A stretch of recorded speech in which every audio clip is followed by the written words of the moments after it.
Bueno, es la típica, ¿no? Que no estoy grabando. No aprendí nada este cuatrimestre. Bueno, eh, entonces les decía que íbamos a tocar algunos puntos, después vamos a hacer el tema integrador principal, pero quería empezar con una pregunta que hicieron en el foro. Y la pregunta que hicieron en el foro tiene que ver con eh, esta situación que ahora les voy a compartir pantalla, en este dibujito. ¿Sí? En este dibujito de acá, que no sé si lo ven bien, eh,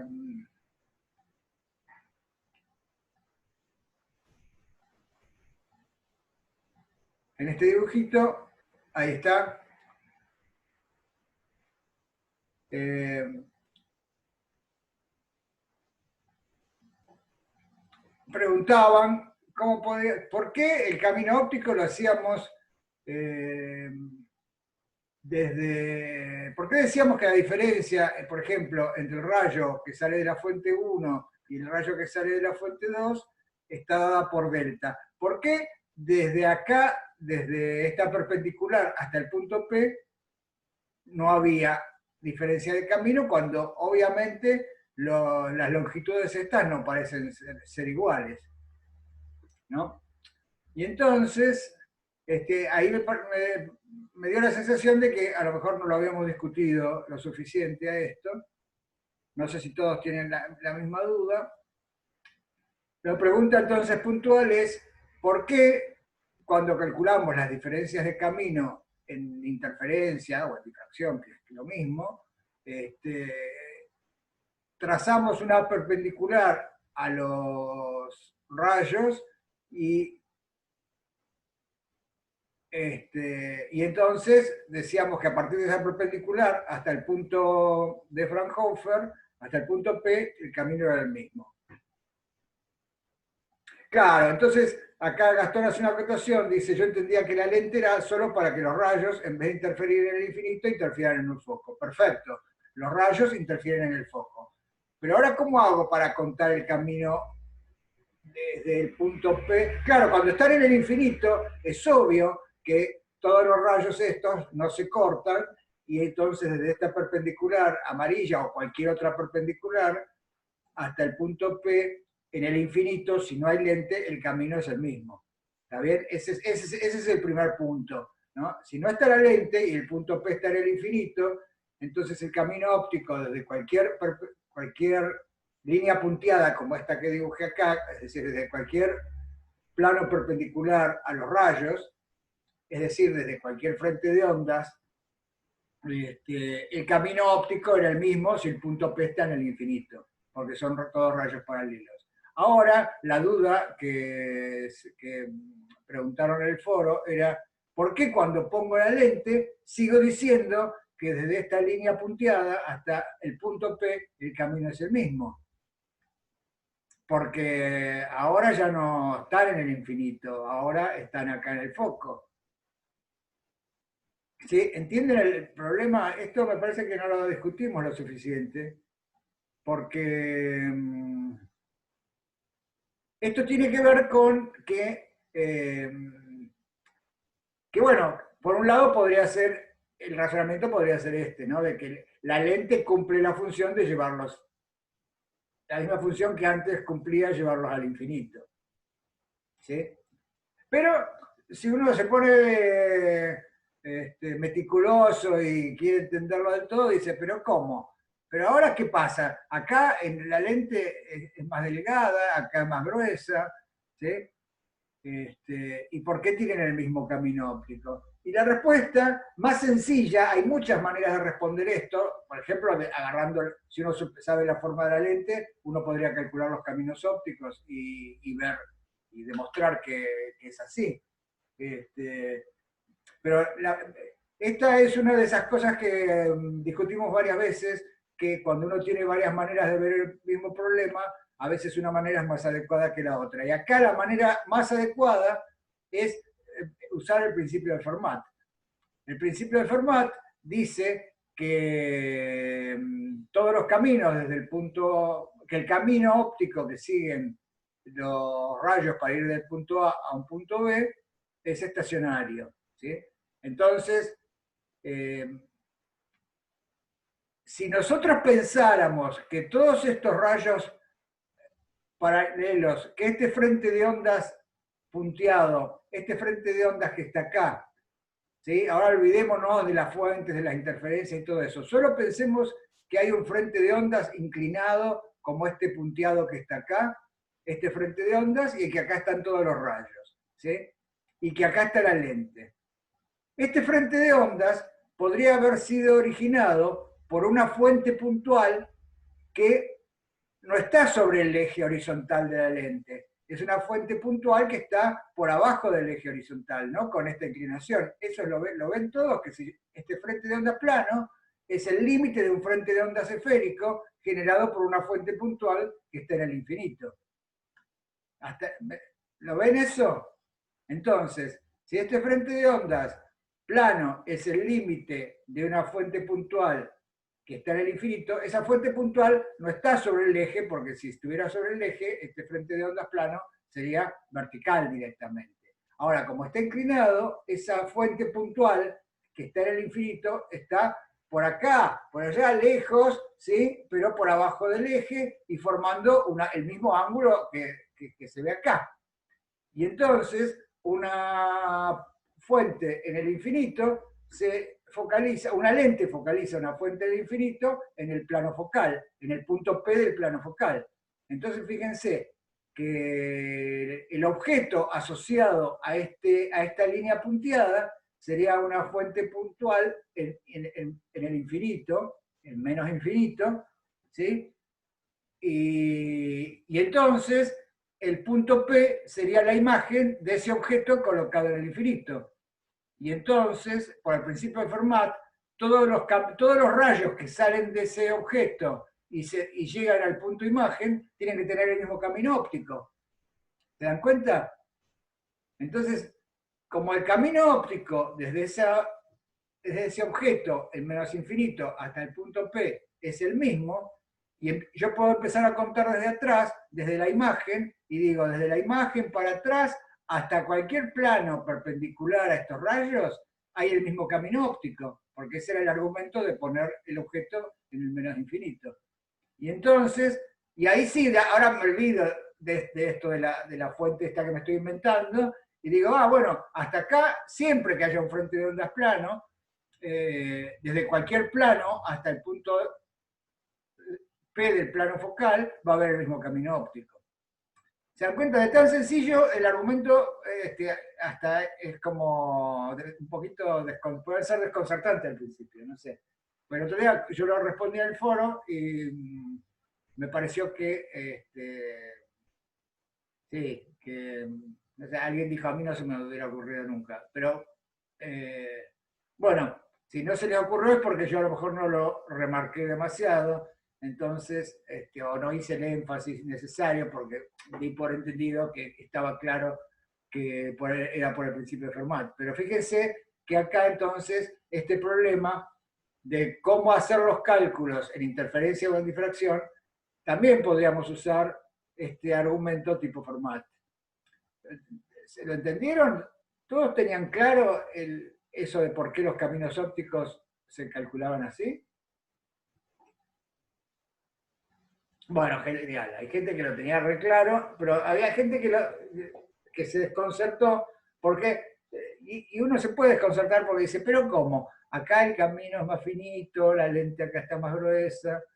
Bueno, justamente una manera de pensar la descripción geométrica, en vez de usar las leyes de la reflexión y de la refracción, es pensando que las lentes y los instrumentos ópticos se les da esta curvatura y se les da esta forma para lograr desviaciones. Simplemente se podría demostrar todo usando Fermat, esto sería otra manera. Bueno, eso es el primer punto de que quería discutir la clase de hoy. Entonces,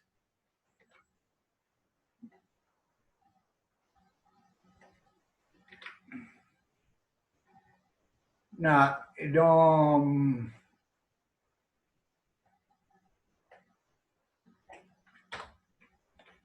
Como quería tocar todos estos puntos, un poquito también quería dejar abierto a que hicieran alguna pregunta, si quieren.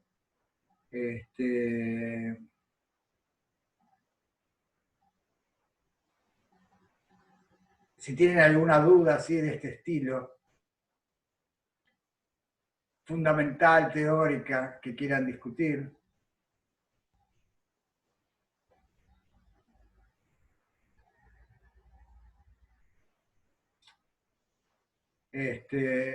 Y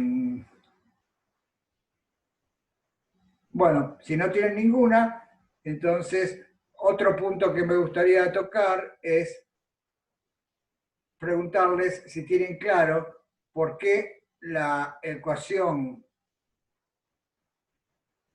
de Manuel acá dice, yo trato de encontrar la vuelta al tema de interferencia y difracción. ¿En qué sentido, Manuel?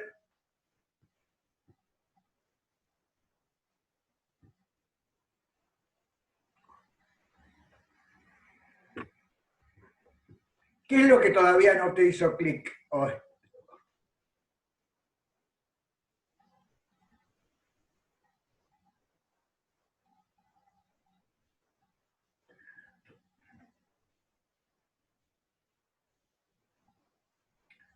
Ok, bueno, Manuel dice, se me escapa por qué los frentes de onda incidentes no interfieren hasta llegar al obstáculo y si lo hacen a partir de ahí.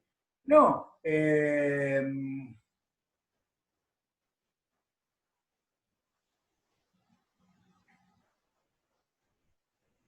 los frentes de onda incidentes interfieren siempre. Por ejemplo, vos te referís a... Si querés abrir el micrófono y decirme, a lo mejor me podés ampliar un poquito más la duda.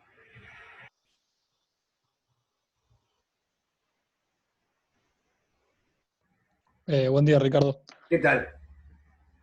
No, lo que no me termina de cerrar es por qué cuando, o sea, entiendo que vienen frentes de onda y no pasa nada con ellos hasta que se encuentran con un obstáculo y por la abertura, al pasar por un espacio reducido, generan estos patrones en la pantalla después del obstáculo. No entiendo por qué que estén pasando por un espacio reducido genera los patrones que generan y por qué interfieren así.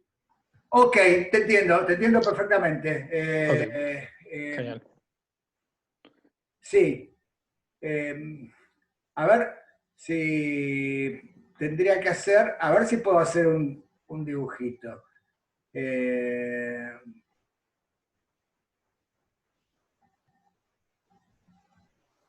Si querés, como para hacer el problema más fácil, pensemos que el frente de ondas incidente, ese que después va a chocar con el obstáculo, es un frente de onda plano, ¿crees? Dale, dale, dale. Dale, porque así es como un poquito más fácil primero. Entonces pensemos eso. Tenemos el frente de ondas incidente, ¿no? Bueno, supónganse que estas cosas que estoy dibujando son frentes de onda plano. Es el frente de ondas plano incidente. Es decir, la fuente está en el infinito. Y entonces, por ejemplo, y acá está el obstáculo, que podría ser una rendija o cualquier otra cosa, ¿sí? Y acá está el obstáculo. O podrían ser, nada, obstáculos. Entonces, claro, entonces, si yo tengo frentes, estos frentes de onda vos decís que no entendés por qué no interfieren.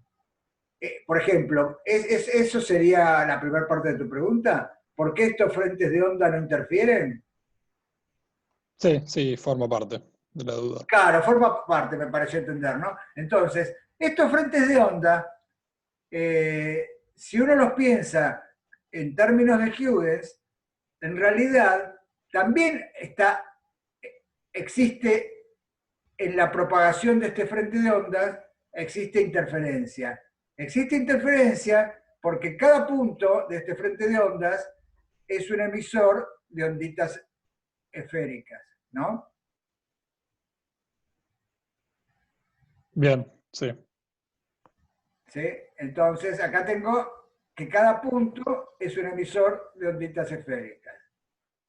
Bueno, horrible me está saliendo el dibujo. Pero vos fijate que para ir desde un plano al siguiente frente de ondas, para propagarse ese frente de ondas plano, justamente en términos de Huygens, este otro frente de ondas plano es el resultado de la interferencia de todas estas onditas que están acá. Entonces, la envolvente, es decir, lo que sería la interferencia de todas estas onditas de Huygens, vuelve a ser un frente de ondas plano.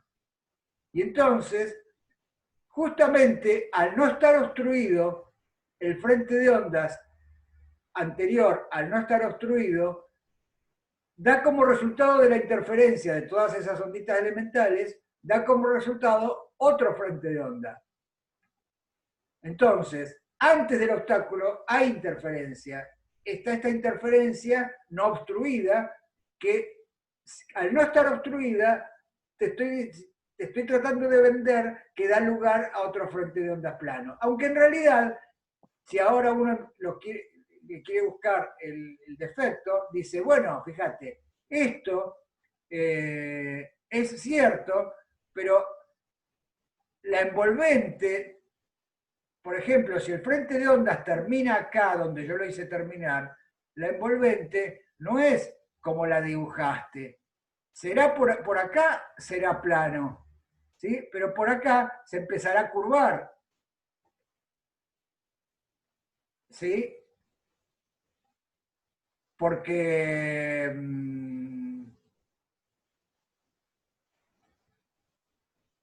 no sé si ves cómo sería el argumento. Sí, sí, sí. ¿Sí? ¿Ves? Si este frente de ondas marrón es infinito, me vuelve a dar lugar la interferencia de todas esas fuentes, como todas emiten con la misma velocidad y, y con la misma amplitud, me vuelve a dar otro frente de ondas marrón que es paralelo. ¿Sí? Pero si ahora sí me fijo que estos frentes de onda marrones son finitos, por acá arriba, estas onditas me van a dar lugar a una curvatura, a una pequeña curvatura del frente de ondas rojo que hice acá. ¿Ves? Ok. Entonces, fíjate que en este caso podemos ver que en el frente de ondas incidente está en marcha el mecanismo de interferencia y que también está en marcha el mecanismo de difracción en cuanto empiezo a tener en cuenta el tamaño finito del frente de ondas. ¿Sí? En cuanto empiezo a tener en cuenta el tamaño finito del frente de ondas, empieza a haber difracción porque la propagación, que antes era, que antes era rectilínea, ¿sí? La propagación era así.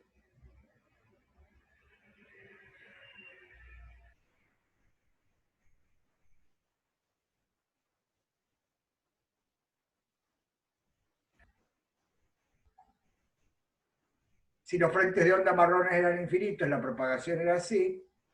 Ahora, si los frentes azules, por ejemplo, son finitos, por acá los rayos serán así, pero por acá los rayos serán así. Y por acá abajo los rayos serán así. Entonces, en este esquemita, el mensaje de este esquemita es que antes de llegar al obstáculo, y si nos basamos en el principio de Huygens-Fresnel, la interferencia está actuando y es la que da lugar a la propagación. Y da lugar a la propagación, y el frente de onda, si era plano, sigue siendo plano. El argumento también se mantiene si el frente de ondas incidente es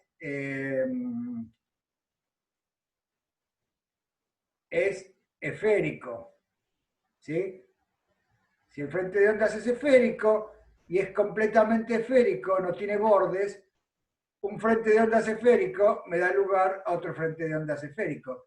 A menos que sea obstruido, porque si es obstruido, el frente de ondas esférico, ¿sí?, me va a dar propagación radial,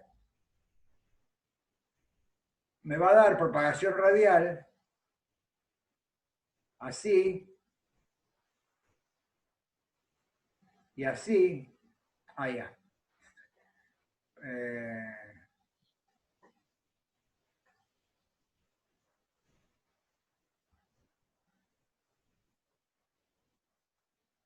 En un frente de ondas esférico, pero si el frente de ondas acá se empieza a cerrar o deja de ser tan esférico, va a haber difracción. No sé si lo ves, Manuel, o todos. Sí, veo que la rendija va a cambiar con el patrón con el que viene. O sea, veo que un cambio va a haber, eso sí lo veo seguro. Claro, pero fíjate que el cambio, que para que haya ese cambio de difracción, no es necesario que haya obstáculo en realidad. Eso también tiene que ver con el ejemplo que vimos el otro día, con el ejemplo, a ver qué lo pongo, el ejemplo de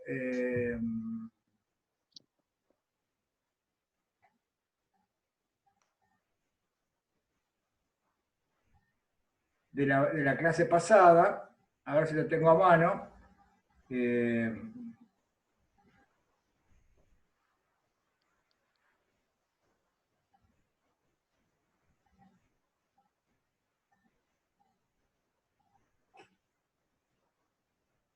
Sí, acá está, ahora lo comparto.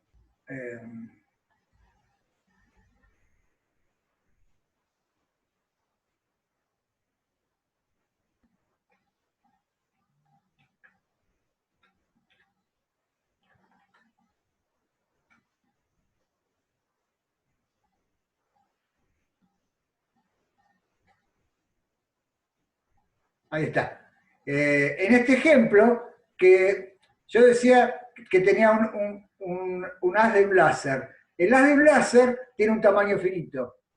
Y entonces, a medida que se iba propagando, por ejemplo, habíamos visto que muy lejos, haya o no haya obstáculo, muy lejos, este frente de ondas daba lugar a una amplitud compleja muy lejos, que era también gaussiana. Y eso, entonces, quería decir, están viendo esta, ahí está. Y entonces, un haz de un láser que tenía un cierto tamaño, solo por tener un tamaño finito, al propagarse una distancia z, pasa a tener un tamaño más grande. Es decir, pasa a tener una divergencia angular. Y entonces, ahí, fíjate que la propagación en el frente de ondas plano, en el frente de ondas este del láser, que está actuando la difracción aunque no hay obstáculos. Por eso, en ese sentido, yo acá dije se autodifracta. Quizá tampoco lo recalqué mucho. Fíjense, acá se autodifracta. Acá hay un haz que se está propagando, que se podría hacer un haz incidente, y que aún sin interactuar con el obstáculo, se está difractando. Se está difractando porque es limitado, porque está limitado. Entonces, en la propagación hay también interferencia y difracción. ¿Sí?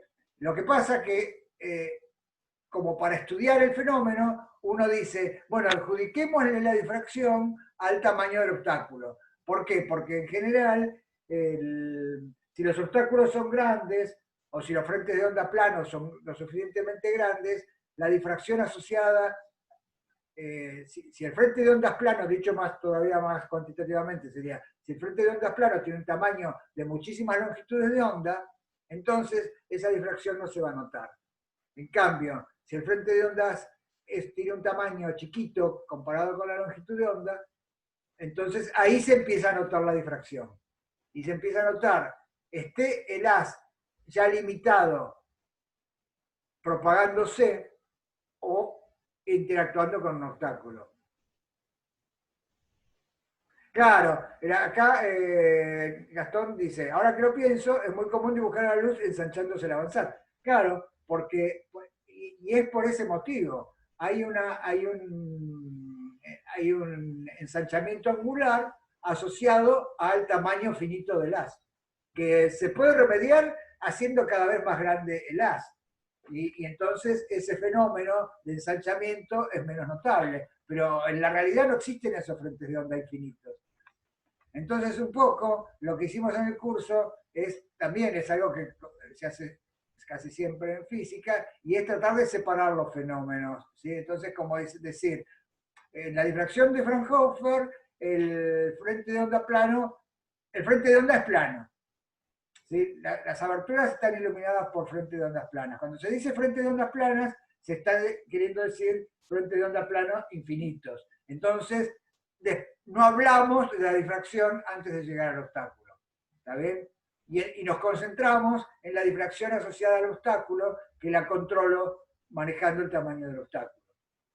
Pero en la realidad, como muestra este ejemplo, ¿sí? En la realidad, bueno, yo acá lo hice para un haz en la dirección Y, pero esto lo podría hacer para un haz con simetría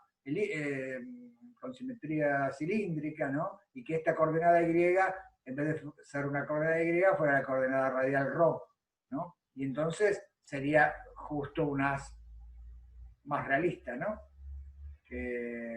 Como...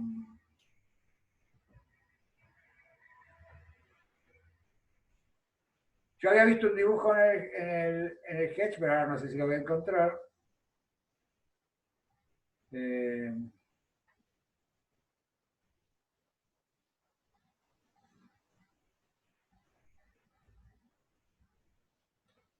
No, bueno, fíjense que en todos los libros también lo van a encontrar así. Ahora, es como una trampa en el medio. La trampa está en decir, la difracción aparece con el obstáculo. Yo el otro día, de casualidad, no sé qué estaba buscando. Ah, sí, ya sé, ya me acuerdo. Estaba buscando Bessel. Ahí está.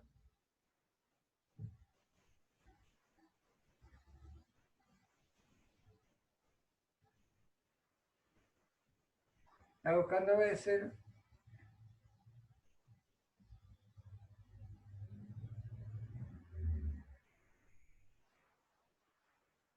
Y, claro, porque puse un Twitter de Bessel, que era el aniversario del nacimiento de Bessel, y puse un Twitter de Bessel. Y busqué Bessel acá y encontré esto que dice el haz de Bessel de orden cero.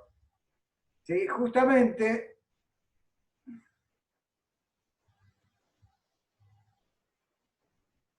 bueno, eso no lo vimos, pero hay haces que tienen la forma de la función de Bessel de orden cero, que su distribución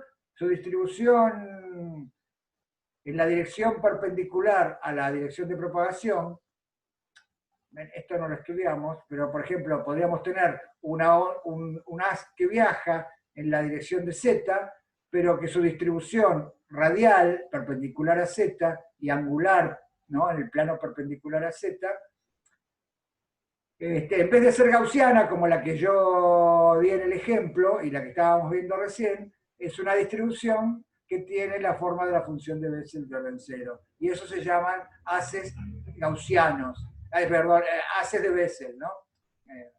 Se llaman haces de Bessel, y acá hay un ejemplo. Y este haz tiene, fíjense que tiene máximos y mínimos en su propagación. Como la onda plana tiene máximos y mínimos, ¿sí?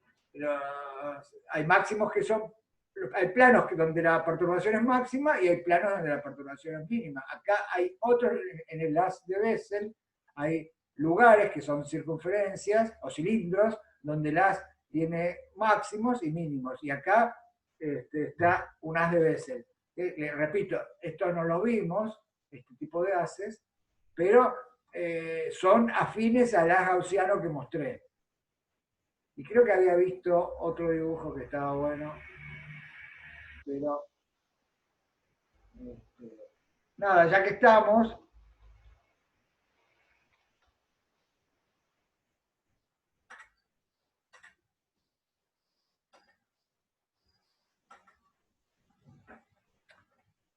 claro, acá fíjense que en el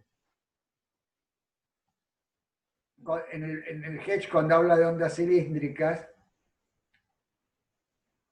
claro, nosotros cuando vimos las ondas tridimensionales dijimos que en vez de una derivada segunda, en situaciones tridimensionales lo que teníamos era un nabla al cuadrado.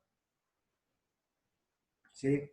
Y entonces, si resolvíamos la ecuación de ondas en el caso cilíndrico, es decir, que nabla al cuadrado es 1 sobre b cuadrado, la derivada segunda, nosotros en casos unidimensionales hablábamos que la derivada segunda espacial era 1 sobre b cuadrado, la derivada segunda temporal. ¿Sí? ¿Se acuerdan? Listo. Entonces,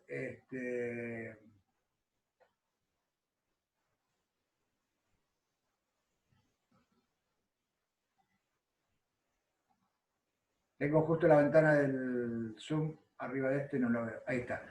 Y entonces, más o menos este argumento es el que está en el apunte, donde llegamos a la conclusión que los haces, las ondas cilíndricas, son del tipo una amplitud sobre la raíz de R por el coseno de KR menos omega t. ¿Sí? Esto es lo que vimos. Pero acá, en el Hedge, si quieren pueden verlo, hay otro tipo de soluciones de estas. ¿Sí? Estas son, es más, acá lo dice las soluciones, dice, después de un poco después de manipular la ecuación, se transforma en algo que se llama la ecuación de Bessel. ¿Sí? Y entonces dice, la solución de las ecuaciones de Bessel para grandes valores de la coordenada radial se aproximan a funciones trigonométricas que son las que nosotros usamos directamente. Pero esos haces, que las ondas cilíndricas no son necesariamente todas así. Hay otras. Y son estas soluciones que son solución de la ecuación de Bessel. Y que da lugar a cosas muy interesantes que tampoco vimos en el curso, por ejemplo esto, que es una cosa muy reciente de fines del siglo XX, que es lo que se llama luz retorcida o algo así, que no las vamos a ver en el curso, pero que tienen una estructura espacial. Son ondas cilíndricas que tienen una estructura espacial parecida a este dibujo que está acá. Ven que es como helicoidales, cosas helicoidales. Y esas cosas helicoidales van a ver cuando cursen Física Teórica 1 que estas distribuciones espaciales helicoidales son distribuciones que tienen un momento angular asociado, ¿no? O sea, las ondas, nosotros dijimos, las ondas eran perturbaciones que se propagan sin transferencia de materia, pero sí transferencia de energía, pero hay transferencia de energía. Bueno, pero no solo hay transferencia de energía en las ondas, hay transferencia de otras cantidades mecánicas, como, por ejemplo, momento angular o momento impulso lineal.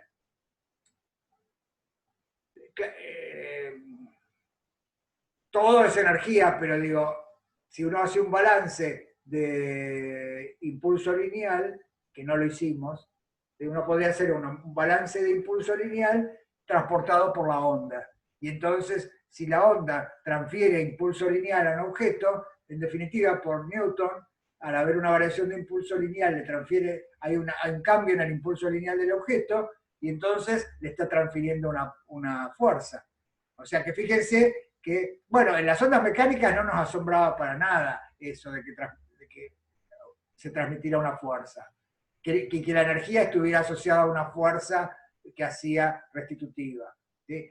En la luz quizás es más sorprendente ver que si yo ilumino algo, un objeto con luz, puedo producir una transferencia de momento de impulso lineal, y esa transferencia de impulso lineal es una fuerza. Y como acota Gastón, es lo que se usa en las velas solares. Sí, sí, Gastón, tal cual es lo que se usa en las velas solares. Entonces, ya que estamos, déjenme que les muestre, a ver si lo encontramos.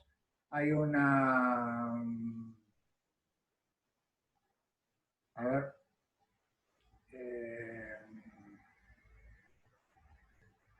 Voy a poner... A ver, dejé de compartir esto.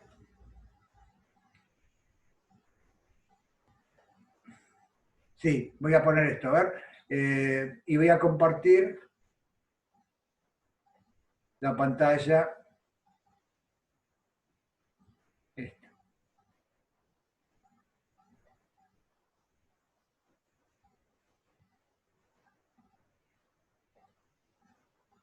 ¿Están viendo el navegador?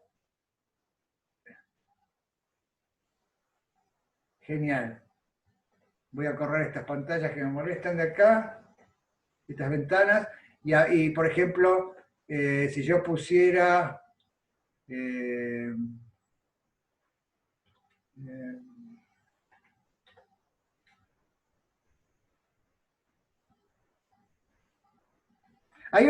este momento creo que hay una nave japonesa que está viajando con una vela solar.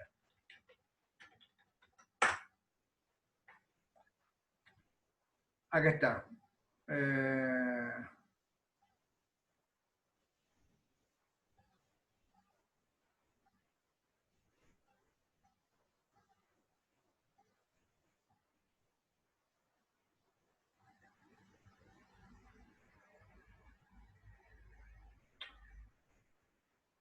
Acá dice, la pequeña nave espacial Light Sol 2, que orbita la Tierra desde el pasado 25 de junio, desplegó este martes su impresionante vela solar, y bla, bla, bla, bla, bla. Están navegando con luz solar. Bueno, acá esto es todo un dibujito, ¿no? Esto no lo veamos porque esto... Ah, bueno, ahí estaba justo la simulación. Pero fíjense, estas son las velas solares, que es un método de propulsión que se está probando para viajes muy largos que no requieran mucha aceleración.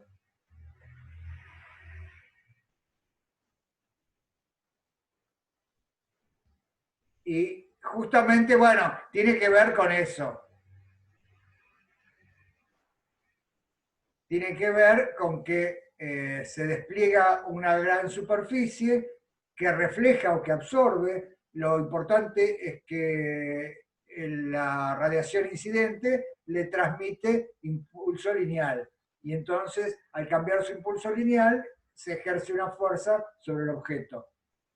Por supuesto que esa transferencia de impulso lineal resulta proporcional a la superficie sobre la que incide. Entonces, por eso se hacen estas velas tan grandes y de materiales muy especiales que reflejen mucho o que absorban mucho, y además que sean livianos, porque uno no quiere transportar tanto la masa de la vela, sino lo que quiere transportar es algo, una antena o una...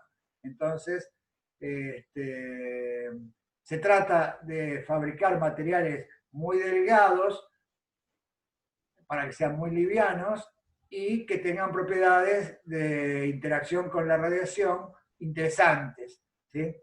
Y entonces, bueno, están estos diseños de velas rectangulares, de velas circulares, con gajos. Bueno. Y este es un prototipo experimental.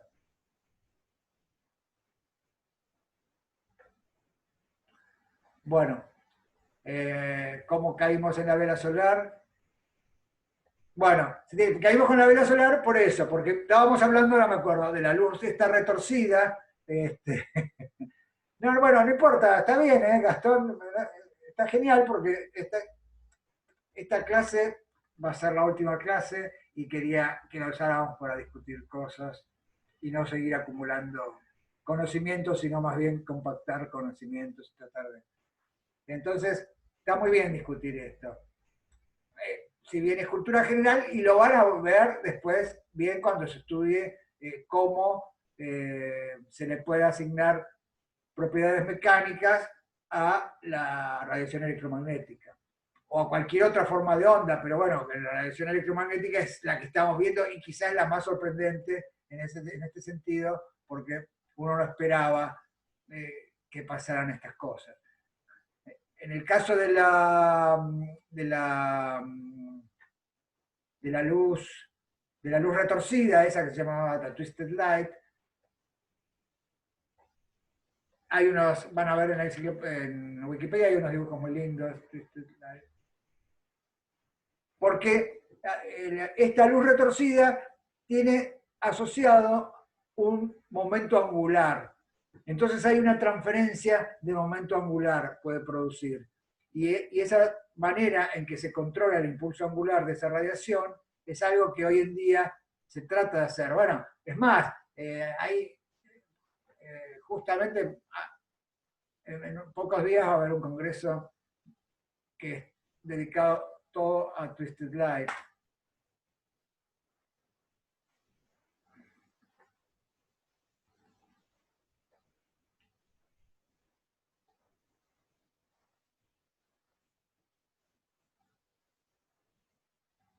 Esta Twisted Light tiene el momento angular, está asociado con la polarización, y eso no nos puede sonar muy raro que una polarización circular para un lado o para el otro tenga asociado momento angular para un lado o para el otro, pero también el momento angular en la radiación está asociado a la distribución espacial de los campos a lo largo de la dirección transversal a la de propagación. Entonces acá hay unos ejemplos, ¿sí?, de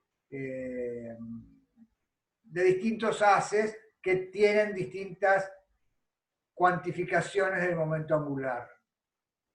Bueno, este dibujo intenta mostrar eso, que a lo largo de la dirección de propagación hay las zonas más rojas son las que tienen más amplitud del campo eléctrico y las otras zonas azules son las zonas que tienen menos amplitud. Y esa distribución puede estar así en forma de hélice, puede estar así en forma de discos y puede estar hélices para un lado o hélices para el otro. Y entonces hay como se cuantifica el momento angular de esa radiación.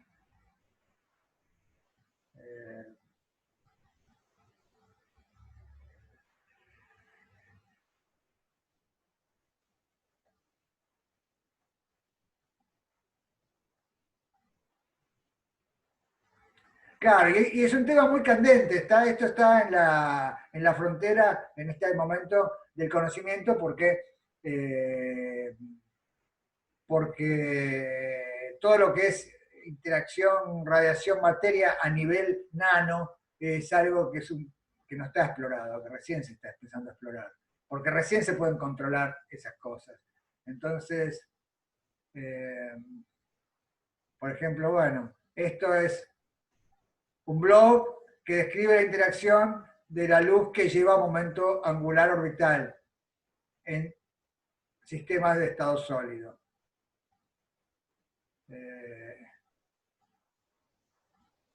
Y entonces, bueno, fíjense, acá está el dibujito de la Twisted Light. Y acá, por ejemplo, hay una ecuación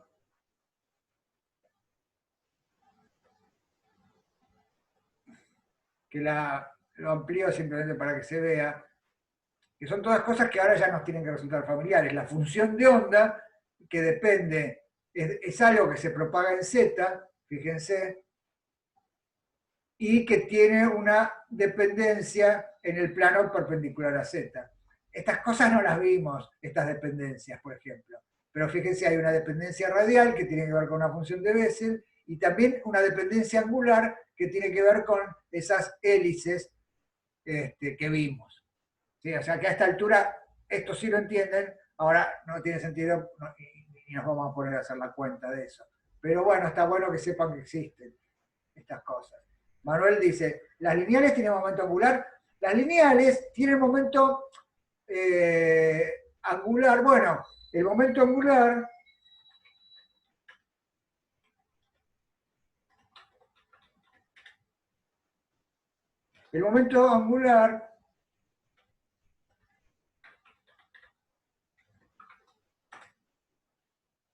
momento, ¿no? Acá está.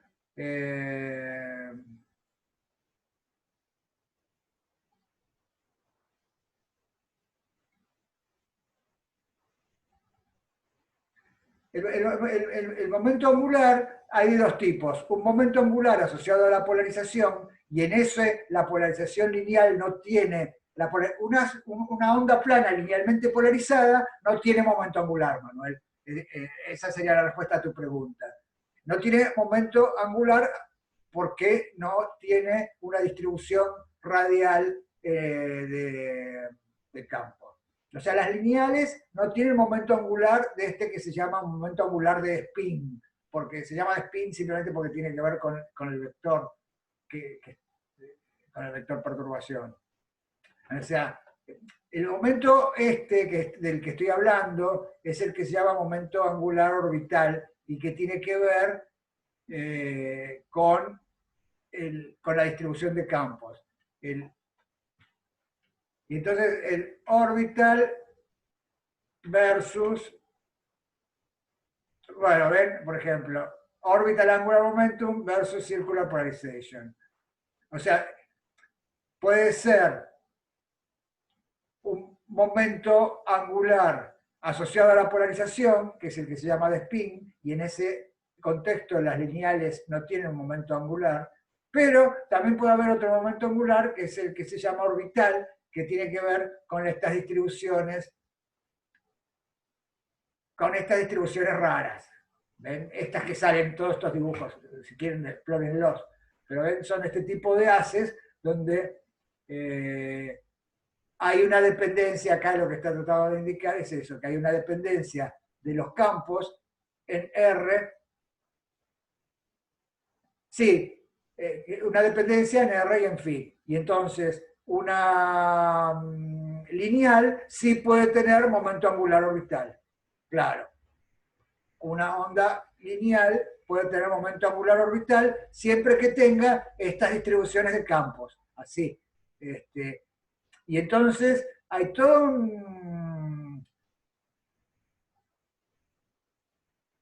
hay gente que se dedica a estudiar cómo hacer superficies que produzcan momentos angulares orbitales, ¿sí? De la misma manera que nosotros decimos, a ver, un frente de onda plano viene sobre un objeto y sale de tal manera, bueno, por ejemplo, un estudio de interés es cómo hacer superficies que cambien el momento angular orbital de la radiación. Y entonces, bueno, hay máscaras, cosas, bueno, y eso se llamarían metasuperficies.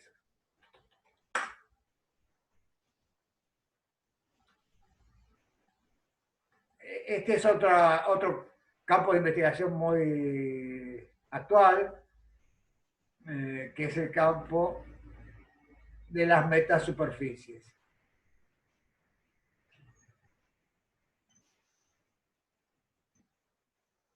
Wikipedia tiene un artículo ahí, muy chiquito por lo que veo.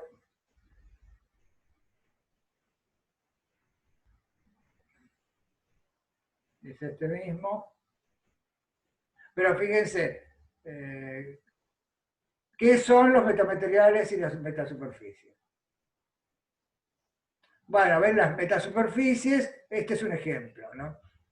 Son superficies que están hechas de cositas que uno puede controlar y que la ingeniería es complicada, pero que está pensada justamente para cambiar el momento angular o para lograr ciertas polarizaciones o para lograr, no sé, muchos efectos, ¿sí? Incluso esos efectos de invisibilidad que yo les conté y de camuflaje. Bueno, ven acá hay un dibujito que tiene que ver con lo que les decía de hacer rodear la luz para que no se vea el obstáculo. Pero bueno, esto ya nos estamos yendo demasiado, ¿no?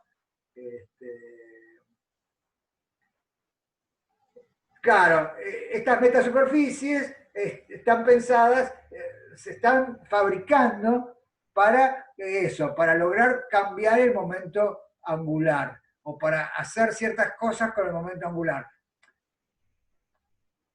Para que no queden que esto es algo súper exótico, esto es algo que tiene aplicaciones fabulosas, que son lo que se llama pinzas ópticas. Las pinzas ópticas, justamente, estas optical tweezers,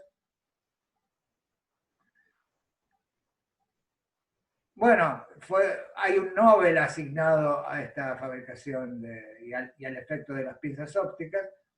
Estas pinzas ópticas son justamente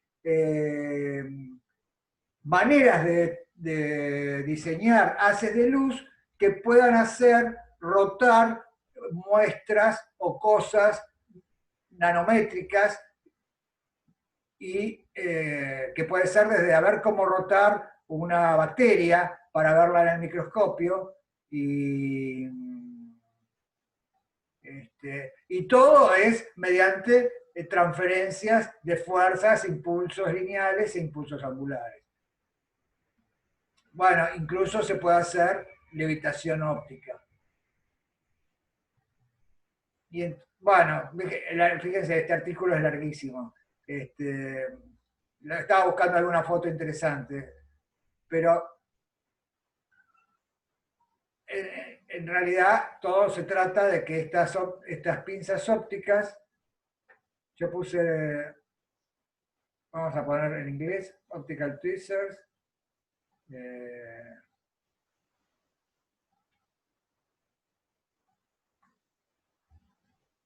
claro, acá está el artículo en inglés, bueno, es lo mismo que en castellano, por lo que veo.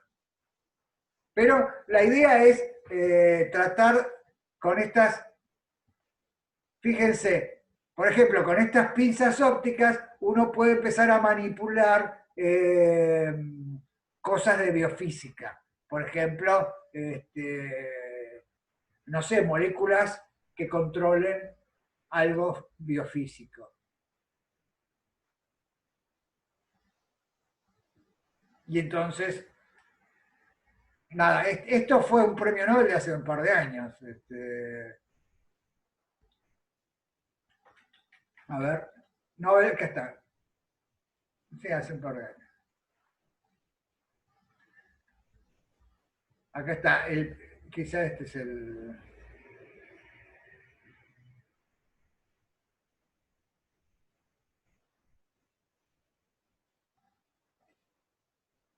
El premio Nobel de Física en 2018 fue otorgado para invenciones y para inventos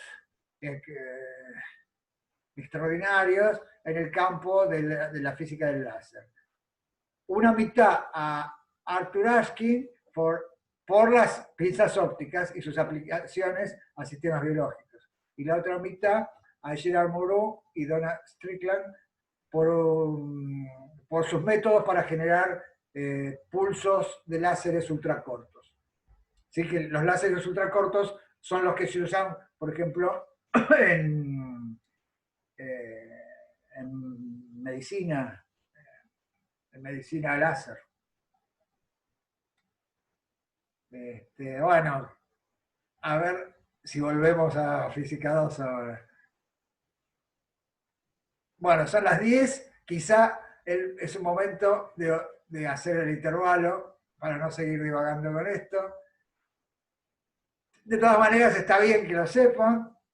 Y Manuel decía, ¿están relacionadas de alguna forma la intensidad de una onda con su momento angular? Bueno, la intensidad va a tener que ver con la intensidad del momento, pero el hecho de que tenga o no lo da, por un lado, la polarización y por el otro lado, la distribución de campo transversal en la dirección de propagación. Sí, hay muchos temas en este momento, hay muchos temas que están...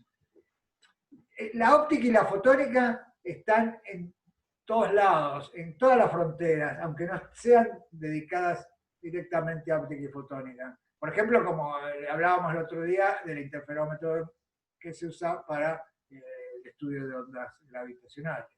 Entonces, que se quieren estudiar las ondas gravitacionales, pero hay laboratorios inmensos de muchísimos millones de dólares que están hechos para fabricar un instrumento óptico que nunca se había hecho, un interferómetro tan preciso. Y es así. Bueno, fíjense, bueno, acá tenemos una muestra con el Nobel de 2018. Este Nobel de 2018 da para hablar muchísimo, pero bueno, no. Vamos a hacer entonces un intervalo y en 5 minutos nos vemos. Digamos 10 y 10. Dale, bueno, genial.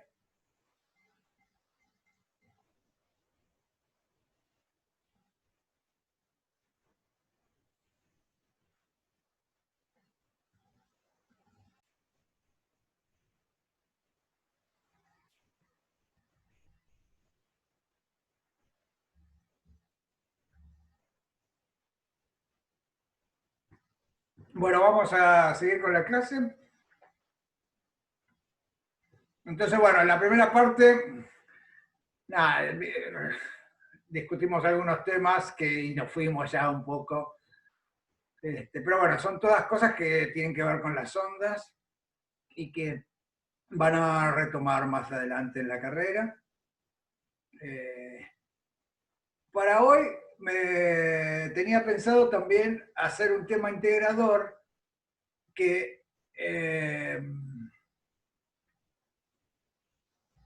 y como tema integrador usar el fenómeno del arco iris, que es un tema que involucra, van a ver que involucra toda la descripción geométrica, involucra reflexión, refracción, coeficientes de Fresnel, polarización y difracción.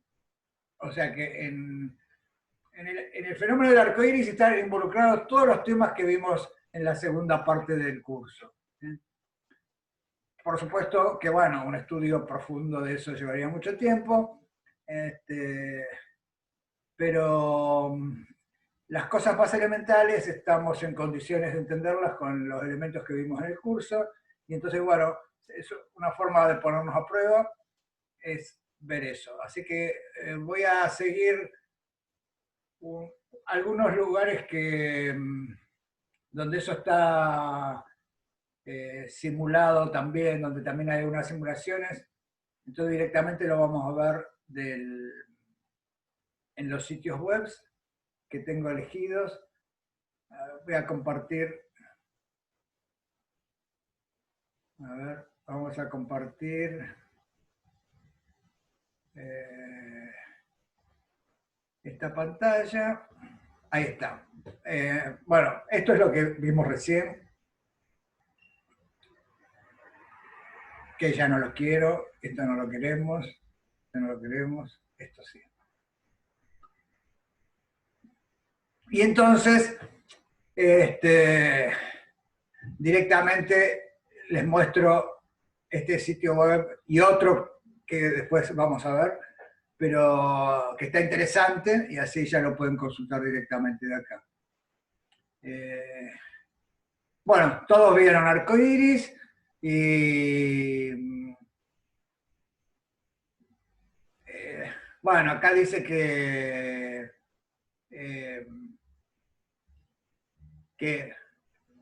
esto, que no sé si todos prestaron atención, y si todos habrán visto, que hay circunstancias en las que se ve el arco iris y también se ve un arco iris que se llama secundario.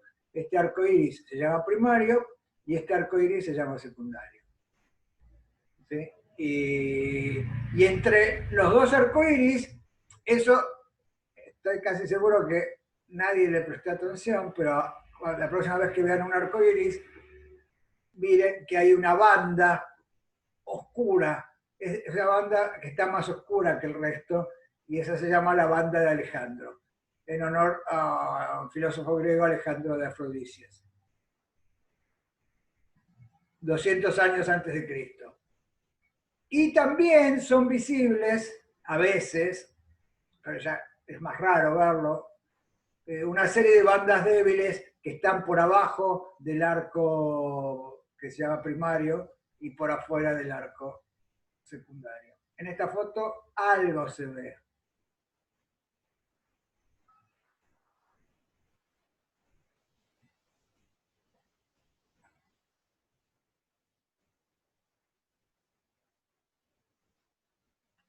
Acá después lo vamos a ver con más detalle acá, pero ven, acá hay una ampliación donde estos serían los arcos que se llaman supernumerarios, que están adentro, en la zona interior del arco primario y están afuera del arco secundario.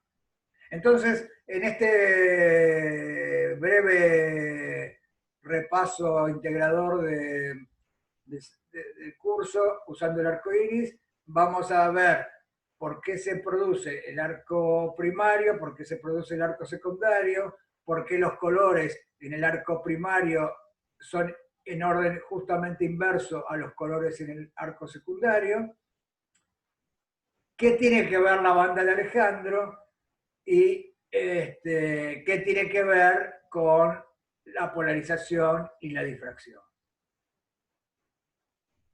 Y también vamos a ver otros arcos que se producen, que son arcos que se llaman arcos divididos. Ven como, por ejemplo, esto, yo no lo vi nunca, pero son arcos que se dividen así. O como acá. Bueno, entonces, vamos a ver primero estas explicaciones de por qué se produce el arco primario y el arco secundario. Bueno, como cosa curiosa, Roger Bacon en 1266 estudió los arcos. Y acá no lo dice, pero es famoso en la historia de la ciencia porque Bacon fue un poco perseguido y castigado por la Iglesia Católica por meterse con el arco iris y buscarle una explicación al arco iris, porque el arco iris era considerado como algo, como un símbolo de, bueno, de lo que dice en la Biblia del pacto de Dios con los hombres, y que entonces era como que estaba mal meterse con esas cosas, a explicarlas racionalmente. Bueno, pero Roger Bacon intentó estudiarlas y otro que la estudió fue Descartes y explicaron la producción del arco primario y el secundario. Y la cosa sería así.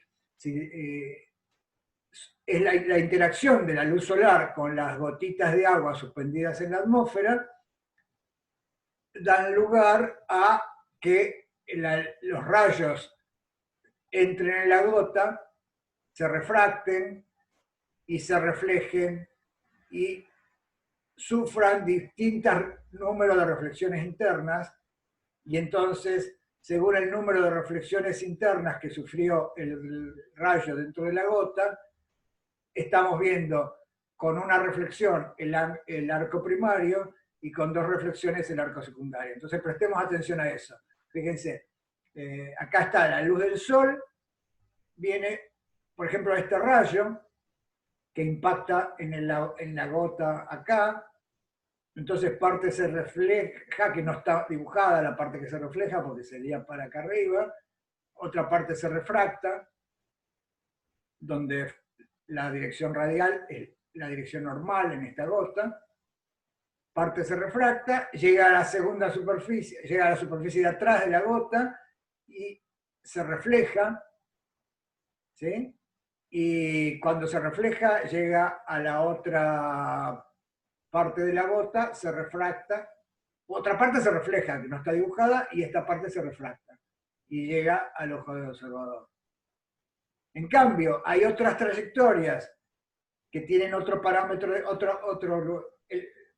esta distancia entre el rayo incidente y el centro de la esfera, supongamos además que son gotas esféricas, ¿sí? Si las gotas son esféricas, entonces esta distancia entre el rayo y el centro de la esfera se llama parámetro de impacto. Ven, esta gota tiene un parámetro de impacto y me dio lugar a este rayo refractado. Y en cambio este rayo tiene este parámetro de impacto distinto, que está más abajo, y da lugar a una reflexión interna y otra reflexión interna, y produce esta desviación. Entonces, esencialmente, prestemos atención a los que se desviaron.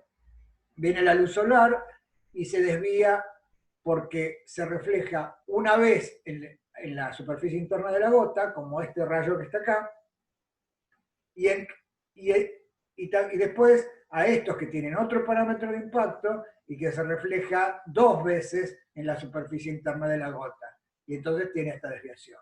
Y si uno usa las leyes de la descripción geométrica, de la reflexión y de la refracción, es muy fácil calcular que la desviación de estos rayos,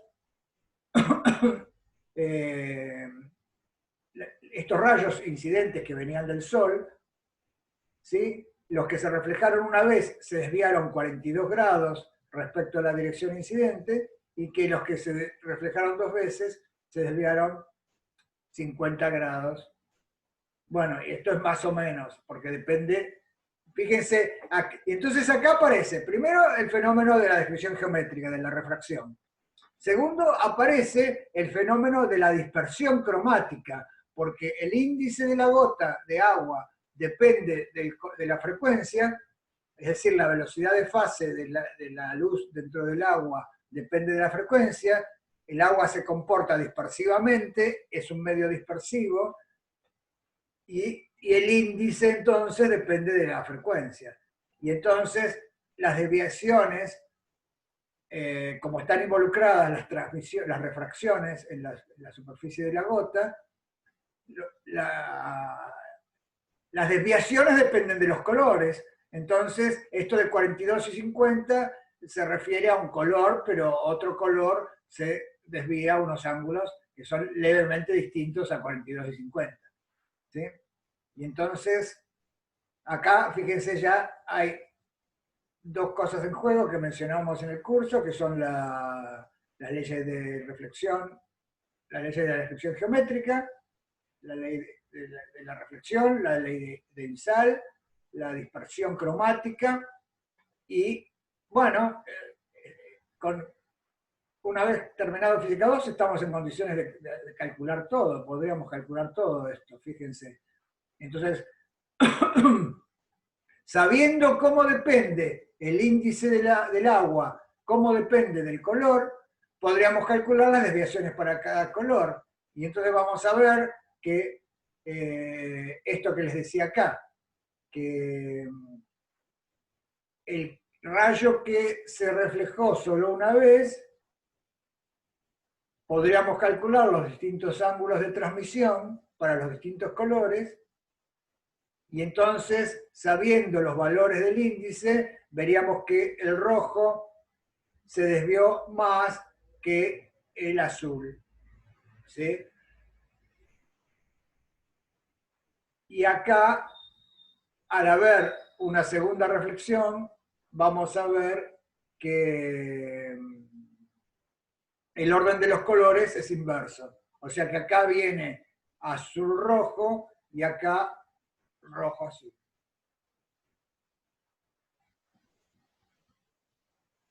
Claro, y entonces para saber eso, esto está relacionado con el prisma de Newton, como la experiencia de Newton, que la luz de longitudes de onda diferentes se desvían a ángulos distintos. Y entonces, por ejemplo, acá muestra, como para que tengamos idea, la dependencia del índice de refracción con la longitud de onda, o lo que es lo mismo la frecuencia de la luz. Entonces, fíjense las variaciones del índice de refracción del agua a 20 grados centígrados para, esto sería ya rojo, ¿sí? Y acá iríamos más hacia el verde, y acá hacia el azul. Entonces, el índice de refracción aumenta a medida que disminuye la longitud de onda. Es decir, aumenta cuando aumenta la frecuencia. Acá.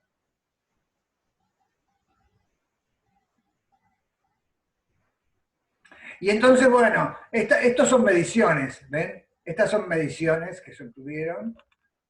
Y si uno lo quisiera hacer un programita, esto se podría simular en Python no más bien, haciendo un programita, y para cada color nos convendría tener esta función. Y entonces, bueno, no tenemos la función porque tenemos una tabla de valores, y entonces computacionalmente lo que habría que hacer es, por ejemplo, ajustar los datos a una función. Y acá lo ajustaron a esta función. Esto tiene que ver con el trabajo práctico numérico, ¿sí? ¿Cómo haríamos en la vida real para manejar esos datos? Y bueno, los podríamos aproximar mediante una función.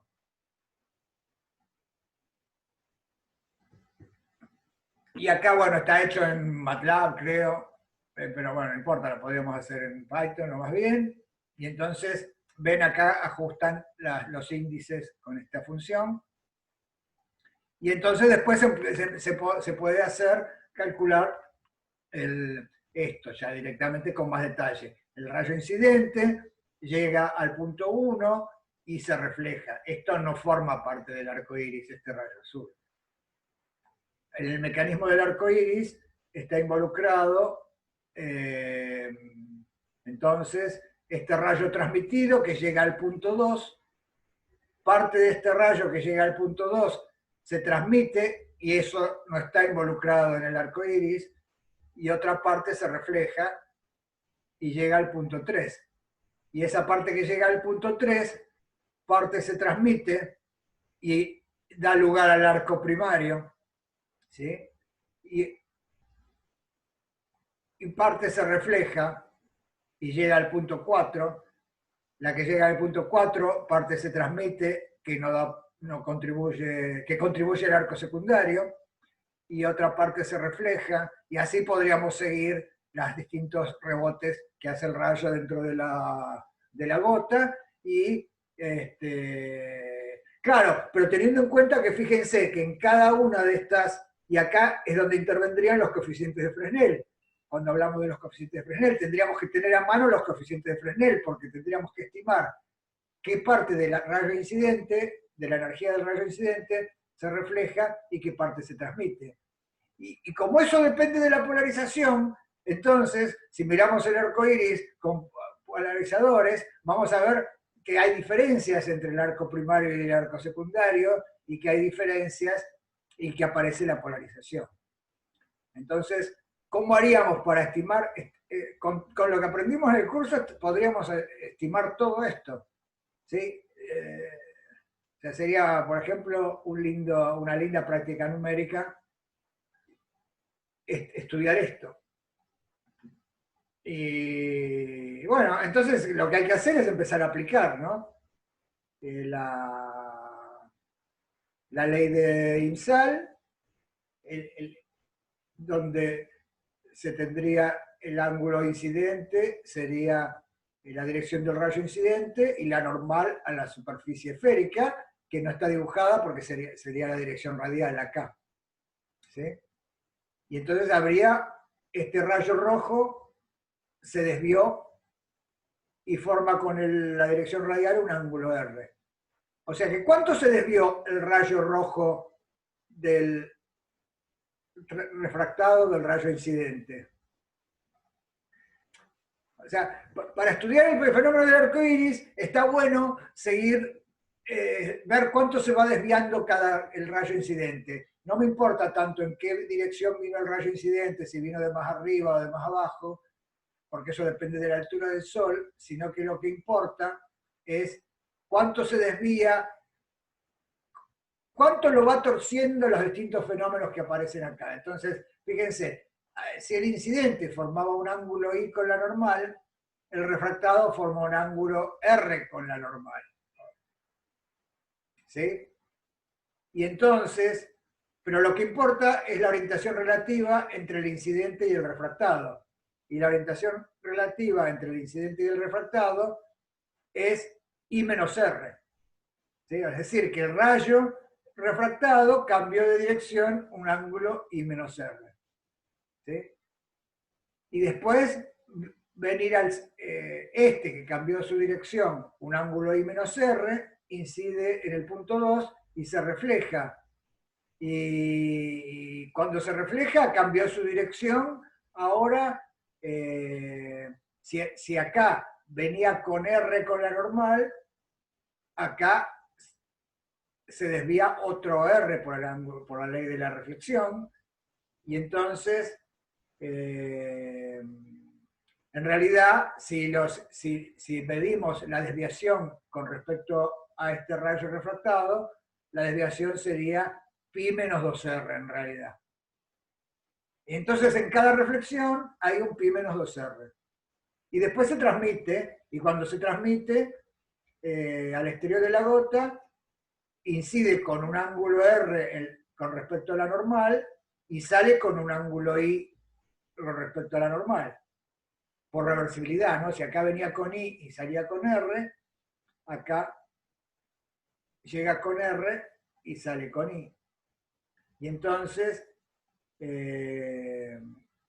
y ahora de nuevo, este que sale al arco primario se desvió de este que venía al punto 3 y se desvió un ángulo I menos R. Entonces, nada, ven haciendo trigonometría, acá estaban los dibujitos.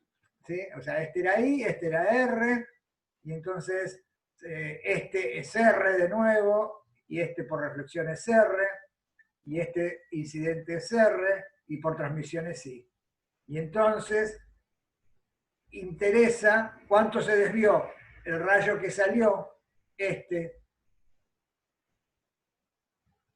sería si se reflejó una vez, cuánto se desvió con respecto al incidente, y entonces así sale una ecuación para la desviación.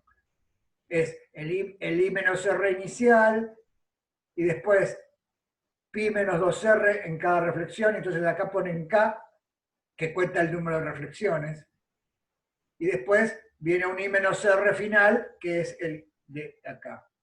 Y entonces la desviación resulta igual a esta ecuación que está acá. Esto se puede programar, ¿no? Y entonces se puede calcular usando la tabla de índices que teníamos acá, o la función del índice con la longitud de onda. Podemos hacer un programita que me pongo la dirección incidente, que digo la longitud de onda incidente, doy el ángulo de incidencia, que dar el ángulo de incidencia es lo mismo que dar este factor de impacto, ¿se dan cuenta? Cuán cerca está del centro. Por ejemplo, con un factor de impacto 0 sería un rayo incidente que pasa por el centro de curvatura de la gotita. Y en cambio, con un factor de impacto mayor que R, no toca la gotita. Ese factor de impacto está relacionado con el ángulo de incidencia. Acá prefirieron usar el ángulo de incidencia como parámetro, y entonces para cada ángulo de incidencia uno tiene una desviación. Para cada ángulo de incidencia y cada longitud de onda, uno tiene una desviación. Y entonces,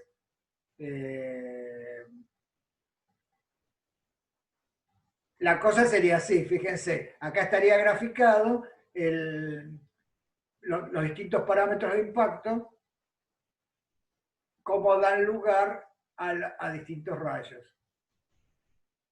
Entonces, claro, y acá viene una cosa que tiene que ver con que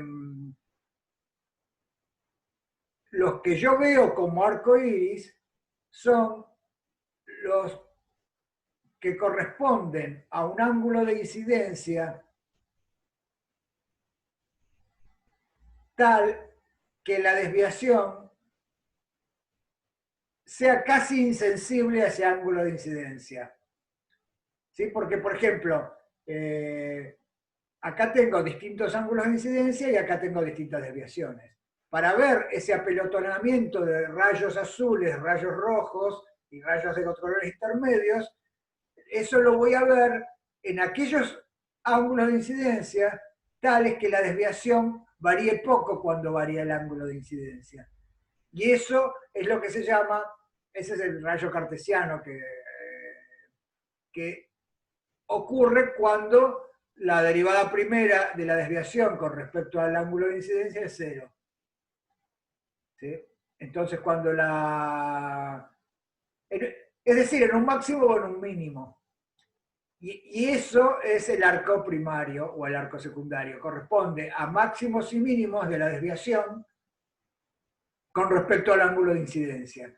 Y entonces resulta que los máximos y esos mínimos ocurren para ángulos que podemos calcular simplemente derivando la ecuación de la desviación con respecto al ángulo de incidencia, y me sale toda una ecuación y igualo a 0 esa derivada. Igualo a 0 esa derivada y me sale una condición para el ángulo de incidencia en función del índice del color que estoy usando y en función del número del orden del parámetro si es el arco iris primario o el secundario. Es decir, con K igual a 1 sería el arco iris primario y con K igual a 2 sería el secundario. Y entonces,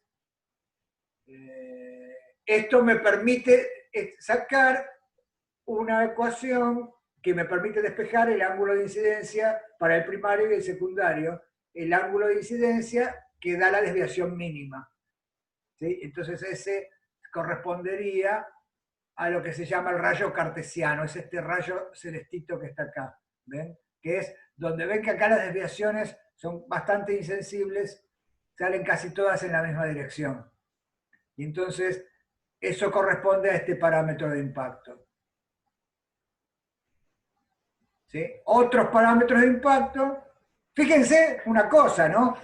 Más allá de todos estos detalles, que son sencillos, fíjense que ya con esta explicación queda claro que yo cuando llueve o cuando veo que está lloviendo en algún lado y quiero ver si está el arco iris, lo que tengo que ver es lugares donde tenga el sol atrás, porque el arco iris, fíjense que con esta explicación, el arco iris solo se va a ver cuando el sol esté atrás del observador.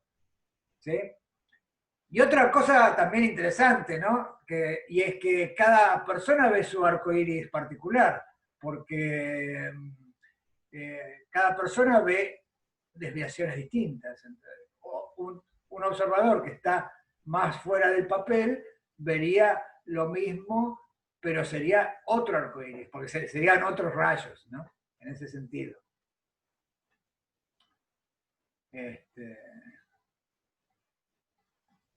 sea, para un título de un diario sería cada persona tiene su arco iris. Claro, sería para poner algo poético al título.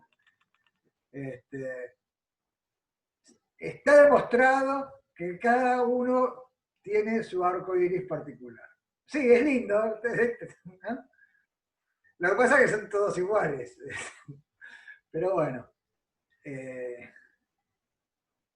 Y entonces, bueno, con esto, pues, fíjense que se puede calcular todo en lo que hace a la geometría.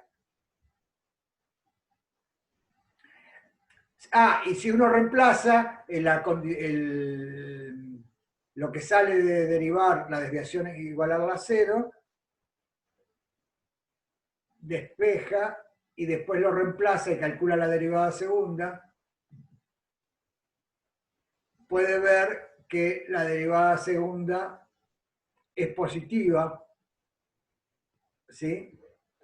Y entonces si la derivada segunda es positiva, quiere decir que la desviación es mínima, ¿no?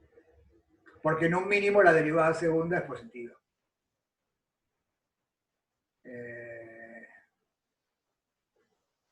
Bueno, y acá está graficado y acá se ve el mínimo. Y entonces este sería el ángulo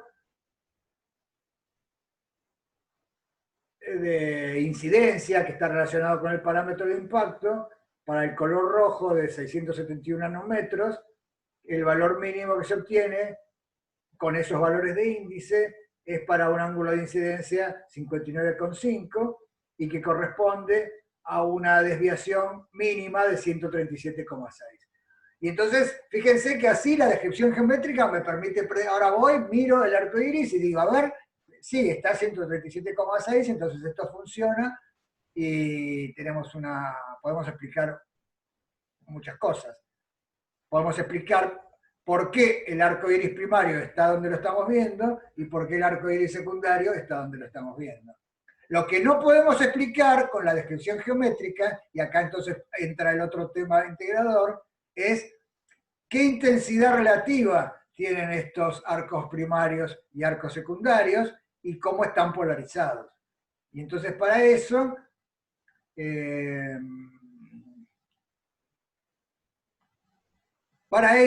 hay que usar la intensidad y polarización de la luz que vimos también en el curso. Y entonces tenemos que hay coeficientes de reflexión.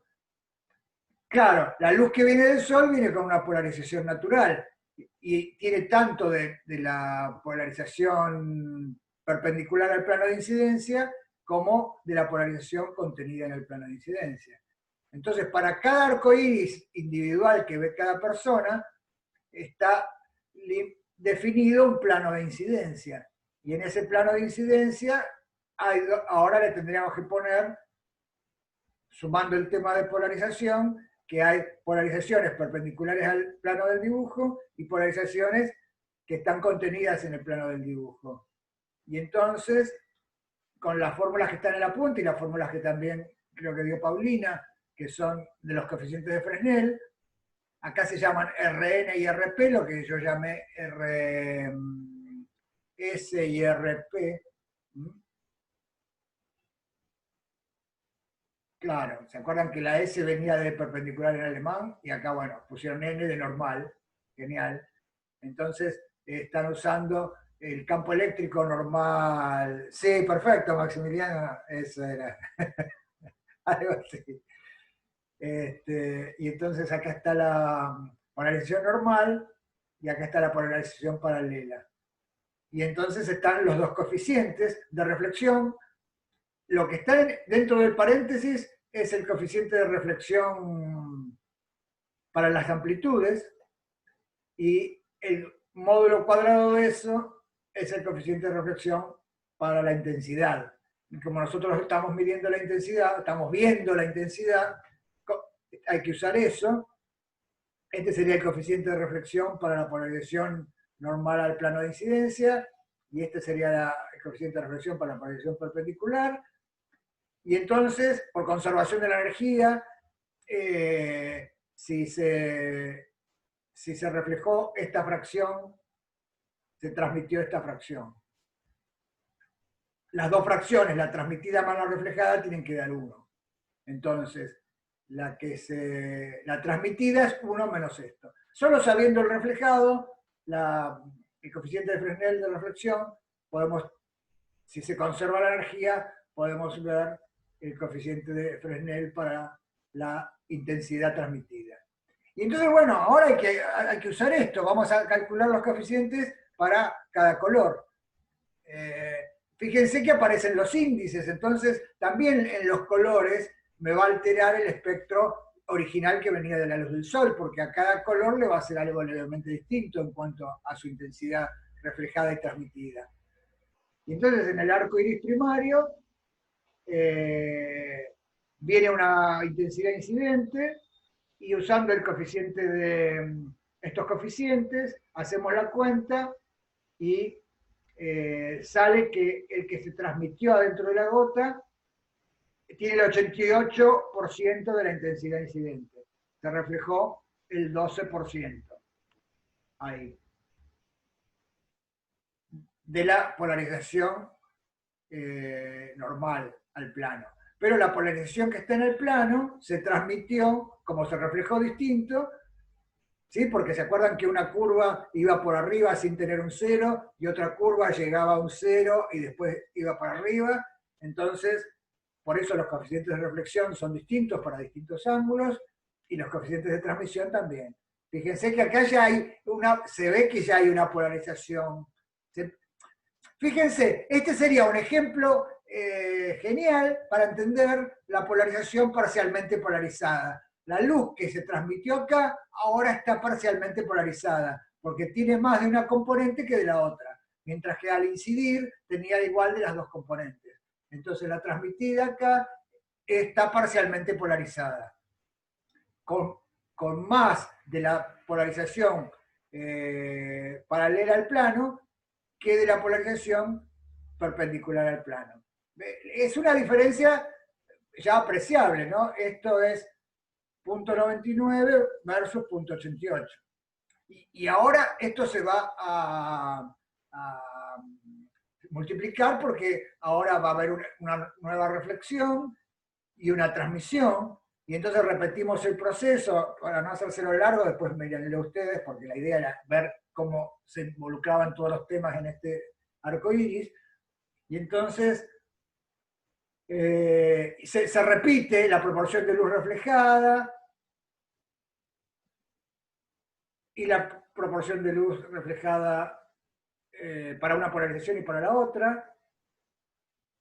Fíjense que ya en la reflexión ya se polariza más todavía, porque una reflejada es el 9% de la intensidad que había incidido, y en cambio la otra reflejada es el 3 por 1000 de la intensidad que había incidido.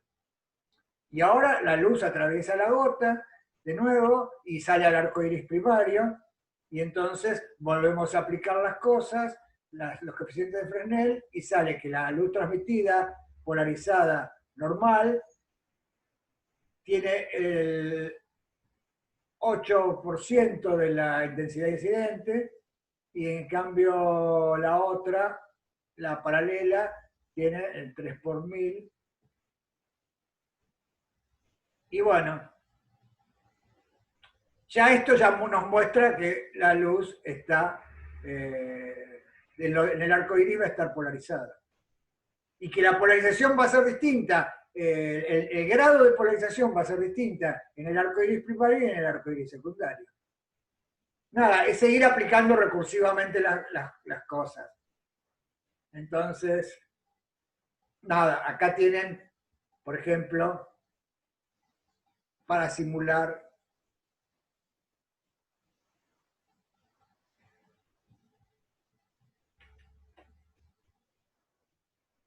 claro, con esos programitas que vimos que era tan fácil de hacer, se puede hacer esto, una visualización, que ya es más lindo todavía. Entonces uno pone el ángulo de incidencia, es decir, fíjense que el ángulo de incidencia, cambiar el ángulo de incidencia es cambiar el parámetro de impacto. ¿Ven? Subió. Y entonces, bueno, cambió la desviación. Observen que solo algunos parámetros de impacto son los que contribuyen al arco iris primario, porque son aquellos parámetros de impacto que hacen que la desviación sea mínima. Y así podemos hacer esto, por ejemplo, para todos los colores, y decir, acá viene la luz blanca del sol y se refleja una vez, se refleja dos veces, y el arco iris secundario tiene que tener esta pinta. Y esto se podría hacer. Lo mismo, ¿no? Bueno, fíjense que esto no explica entonces demasiado claro el arco, esa zona oscura. Es que, bueno, la explica en el sentido de que, miren, hay luz concentrada en esta desviación mínima y hay luz concentrada en la desviación mínima que corresponde a dos reflexiones. Y en el medio, bueno, no hay tanta luz concentrada y eso ya sería una explicación de la banda de Alejandro. Pero bueno, acá pararía. ¿Sí? Para explicar la banda de Alejandro,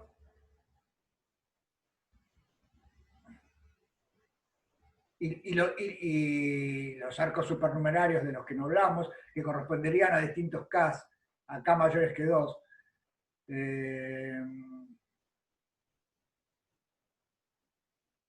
Ven, acá se observa, ¿no? Fíjense que la luminosidad entre los dos arcoíris primario y secundario es mucho menor que la luminosidad fuera de esas bandas. Por eso se llama banda de Alejandro. Y esto tiene que ver con difracción, en realidad.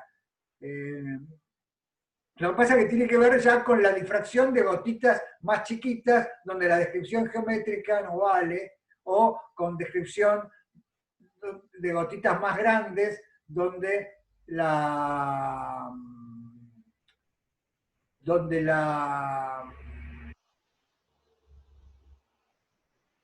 gotas no son necesariamente esféricas.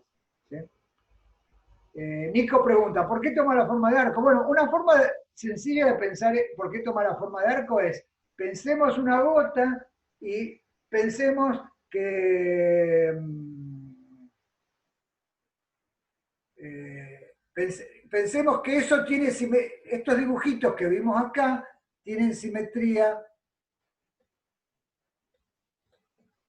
¿Sí? Estos dibujitos que vimos acá tienen simetría de rotación alrededor del eje que pasa por el centro de la esfera y, por ejemplo, y paralelo al rayo incidente. Entonces, si yo tomo una dirección paralela al rayo incidente que pasa por el centro de la esfera y ahora roto eso, roto ese dibujito así, ¿sí? Alrededor de esa dirección, eso tiene simetría de revolución. ¿Sí? Entonces, este ángulo de desviación que está acá, me va a dar lugar a un cono, me va a dar lugar a todo un cono de desviaciones. O sea, entonces la respuesta sería, toma la forma de arco porque en realidad esto es un cono. Es más, nosotros vemos un arco, pero el arco es una circunferencia realmente.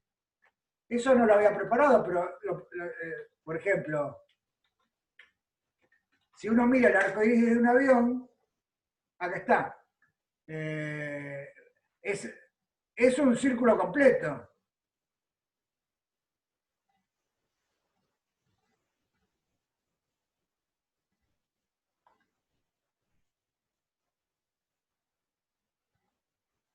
Es circular. Bueno, esta foto no es de las más impresionantes, pero yo vi algunas que eran impresionantes. A ver.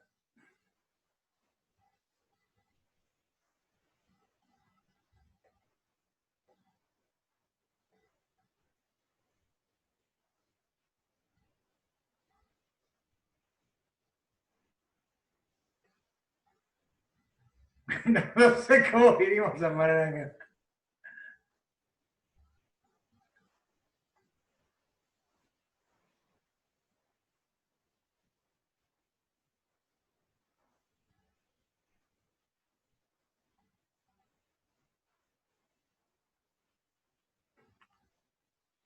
Bueno, nada, acá ven algunas fotos, pero bueno, quería una más Ya alguna vez vi.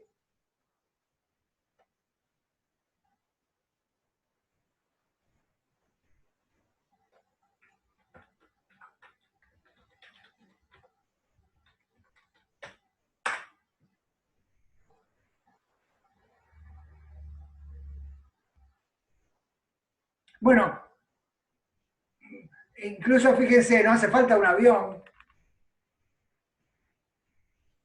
Fíjense acá donde no está el horizonte para taparme la luz reflejada, sino que es el arco que viene. Fíjense que acá se ve casi circular. No, no. Y entonces, este sería el arco iris completamente circular. Vemos un arco porque estamos acá y las gotas están allá arriba en la nube, y entonces vemos el arco. Esa sería la explicación. Sí, sí, tengan cuidado porque hay muchos dibujitos que son cualquier cosa, ¿no? Pero, y menos acá donde caí en Pinterest. Pero bueno, esencialmente la respuesta tiene que ver con que hay simetría de rotación alrededor de esto. Y entonces lo que vemos es la intersección de ese cono. Y bueno.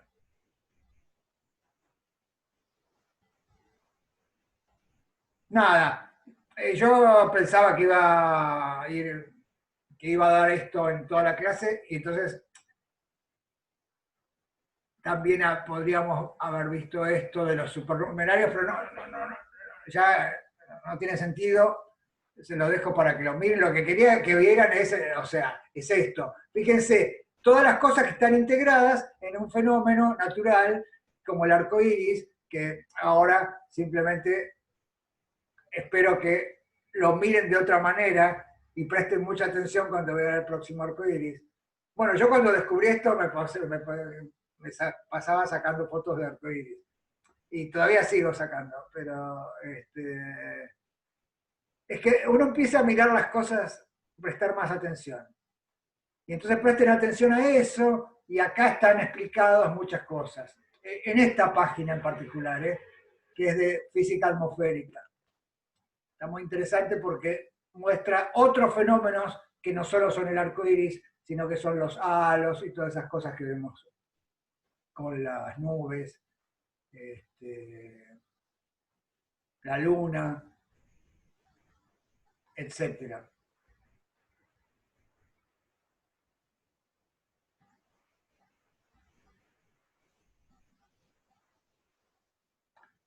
Entonces, bueno, acá daríamos por terminadas las teóricas de física 2. Recorrimos un largo camino y con muchas cosas extrañas para todos. Creo que la virtualidad ayudó ayudó bastante en muchas cosas. En esto, por ejemplo, en que siempre es molesto en el aula tratar de mostrar un video porque no, por distintos motivos, y en cambio acá es casi inmediato y eso ayuda. También me parece que ayudó que mucha gente participa en el chat y a lo mejor en la clase no tantos participan.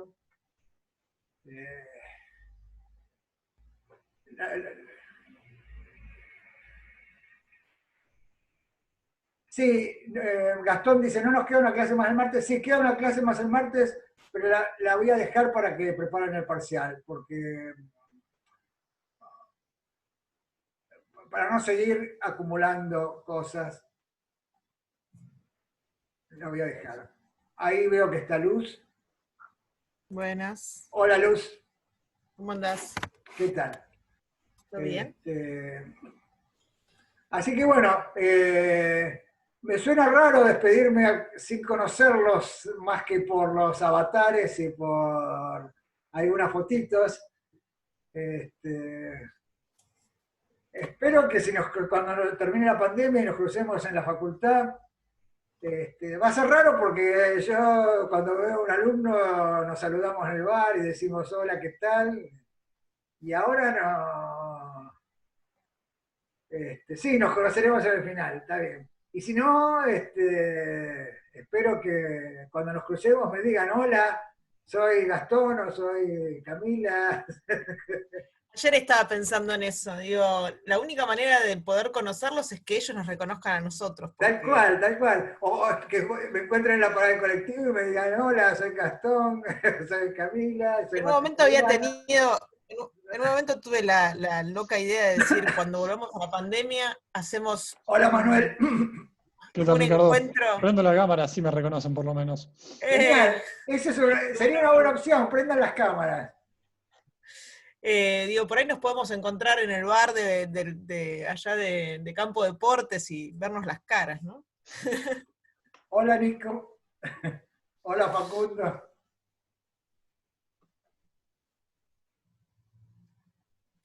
Camila, tenés Camila, ¿qué frío. tal?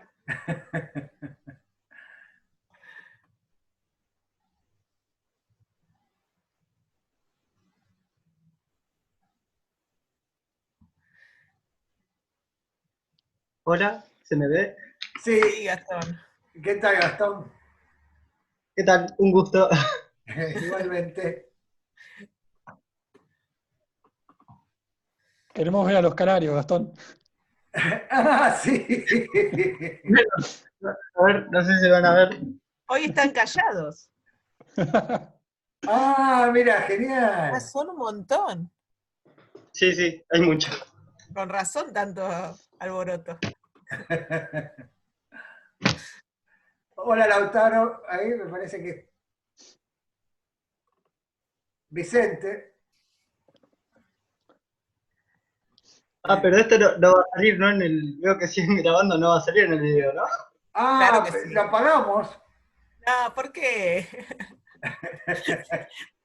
Salimos tanta gente, tantas veces en los videos, ahora sacan Lautaro, todo. que ahí apareció también. Yo no tengo problema, no pasa ¿Qué nada. tal? Estoy jugando. Lautaro, casi no se te ve. Sí. Porque, bueno, todos tuvimos que pasar por esto de que la luz, bueno, aunque yo nunca lo solucioné bien, pero No, yo, mira, solo me viene de un solo lado. sí, sí, a mí también.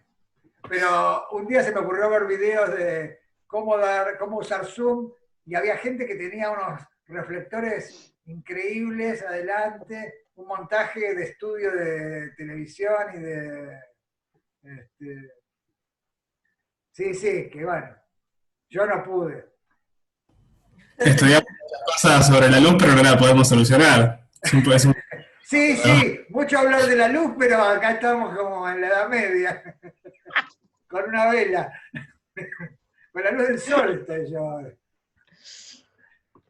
Así que bueno, eso, que si nos cruzamos, salúdenme así, pues simplemente sí, porque ahora sí, algunos ya los voy a conocer, pero bueno, y nos veremos en el final, mucha suerte en el parcial, si tienen preguntas, háganlas en el foro o mándenmelas, con mucho gusto se las voy a responder.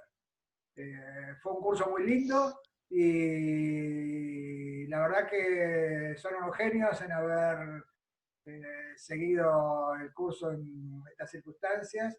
Y una materia que tiene muchas dificultades. Yo sé que tiene muchas dificultades conceptuales porque es rara, es una materia, es eso, que hay que aceptar muchas cosas que a uno lo desconciertan, que pretendan que uno sepa cosas que todavía no las estudió. Así que bueno, nos estamos viendo. Chao. Dale. Nos vemos, Chao, Ricardo. Ricardo, nos vemos. Chao. Te paso, Luz, el... Pase, pase. Antes que se te piante el lagrimón. Ahí está. Chao.